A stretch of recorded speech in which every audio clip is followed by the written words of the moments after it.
ছোট্ট বন্ধুরা, আজকে আমরা একটা দৃশ্য আঁকবো, সহজ দৃশ্য। এই দৃশ্য আঁকার জন্য প্রথমে আমরা একটা ফাউন্ডেশন তৈরি করব। আমরা এই ফাউন্ডেশনের উপরে একটি বট গাছ আঁকবো। ফাউন্ডেশনের জন্য আমরা একটু উঁচু ঢিবি তৈরি করলাম। এই উঁচু ঢিবির উপরে আমরা একটি বট গাছের গুঁড়ি প্রথমে ড্র করব। এভাবে দুই পাশে আমরা দিয়ে দিলাম। এরপরে আমরা ওর যে ব্রাঞ্চ, সেই ব্রাঞ্চগুলো আমরা এঁকে ফেলবো। এই ধরনের ব্রাঞ্চ তোমরা বিভিন্ন সময় গাছের গুঁড়িতে দেখে থাকো। এরপরে আমরা গাছের যে পাতাগুলো থাকে চারিদিকে ছড়ানো, সেরকম পাতা দিয়ে দেওয়ার চেষ্টা করছি। তোমরা এভাবে দিয়ে দিবে। অনেক সময় দেখা যায় যে এই যে পাতাগুলো, এর বাইরেও কিন্তু কিছু অংশ বেরিয়ে থাকে, তো সেগুলো এর উপরে হতে পারে, কিছু সাইডে হতে পারে, কিছু এরকম সাইডেও হতে পারে।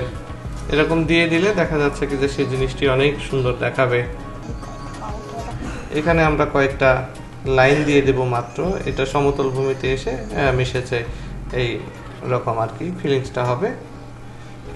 এখন আমরা একটি দূরের গ্রাম তৈরি করব। যেহেতু তোমাদের সহজে শেখানোর জন্য ছবি আঁকায় আমি স্কেল ব্যবহার করছি। ছবি আঁকায় সাধারণত স্কেল খুব একটা ব্যবহার করা হয় না, বা করার অনুমতিও থাকে না বিভিন্ন স্কুলে। তোমরা সোজা লাইন দিয়ে দিবে। তো আমি নিজে থেকেই একটু স্কেল দিয়ে দিচ্ছি যাতে সহজে এটা করা যায়। এরপরে আমি একটি ঘর আঁকবো।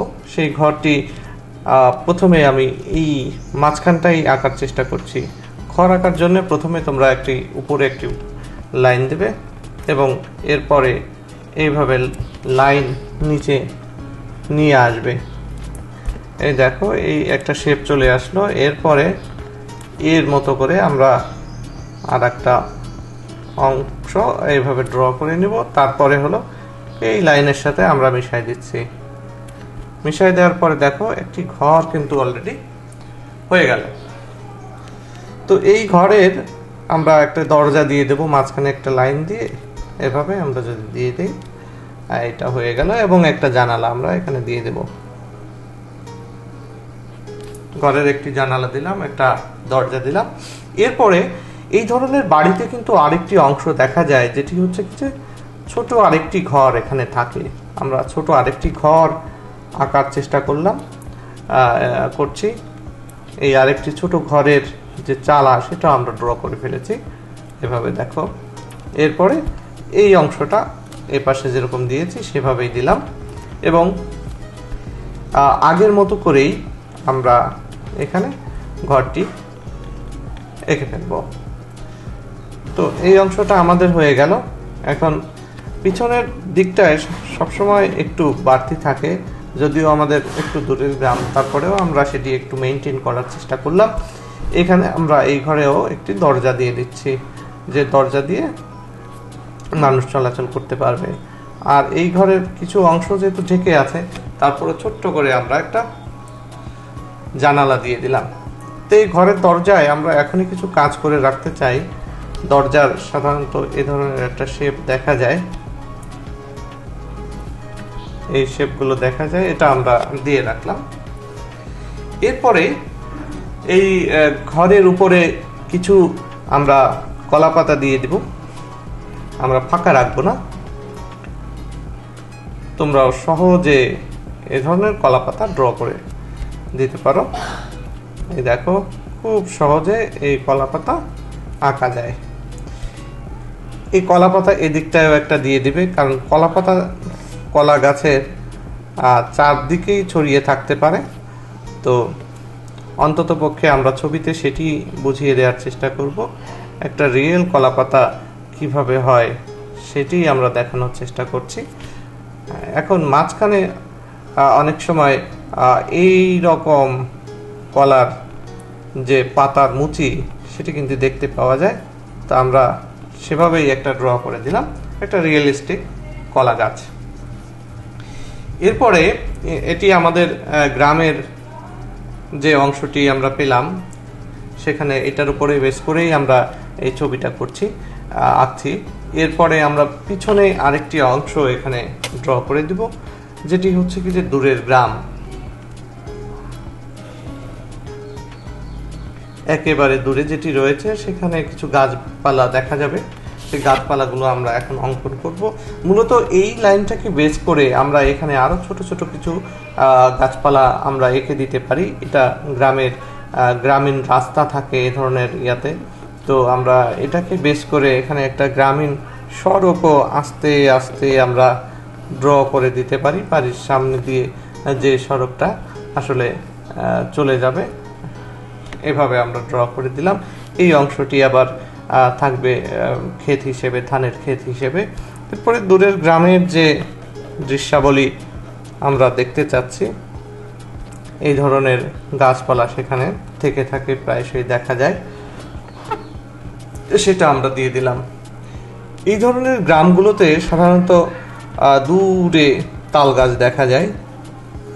এটা বাংলাদেশের যে ভূপ্রকৃতি এবং এখানে যে ধরনের উদ্ভিদ জন্মে সেখানে একটি কমন ব্যাপার এই ধরনের তাল গাছ। দুটো তাল গাছ এখানে আমরা দিয়ে দিলাম এবং এখানে আমরা আরেকটি তাল গাছ দিয়ে দেব।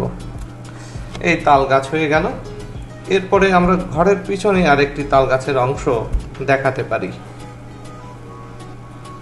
এই তাল গাছ আমাদের কয়েকটি তাল গাছ, এটা হয়ে গেল। আকাশে কিছু একটি দিতে চাই। আকাশে সাধারণত দিনের বেলায় সূর্য থাকে, প্রখর তাপ যখন থাকে তখন এক রকমের সূর্য হয়, আবার যখন থাকে না তখন অন্য রকমের সূর্য। আমি সিম্পল একটি সূর্য এখানে ড্র করে দিচ্ছি, যেটি সাধারণত আকাশে দেখা যায় সকালবেলা। সূর্যের রশ্মিগুলো তার চারিদিকে ছুটে যায়, যেহেতু আমরা একটু পূব আকাশটাই এটা ধরে নিয়ে আঁকছি। এরপরে আকাশে কিছু পাখি থাকতে পারে, মেঘ থাকতে পারে। আমরা এখন মেঘ দিচ্ছি না, আমরা এখন পাখি দিয়েই আমরা এই অংশটা ক্লিয়ার করতে চাচ্ছি। এরপরে এই যে সড়কটি গেছে, এই সড়কের নিচে আমরা কিছু অংশ, ল্যান্ডের অংশ বা উঁচু অংশ দিয়ে দিতে চাই, সেটিও আমরা এখানে দিয়ে দিলাম। এরপরে এই যে অংশটি আছে এটি আমরা এইভাবে দিয়ে দিলাম। এটি ধরে নিচ্ছি একটি বট গাছ, আর এই অংশটুকু মূলত জলমগ্ন বা এখানে জলাশয় থাকবে, এখানে কিছু ঘাস টাসও থাকতে পারে। এখানে আমরা একটা নৌকা রেখে দিব, যে নৌকাটা ঘাটে বাঁধা থাকবে। তো এরকম একটি ছোট্ট নৌকা আমরা এখানে ড্র করছি।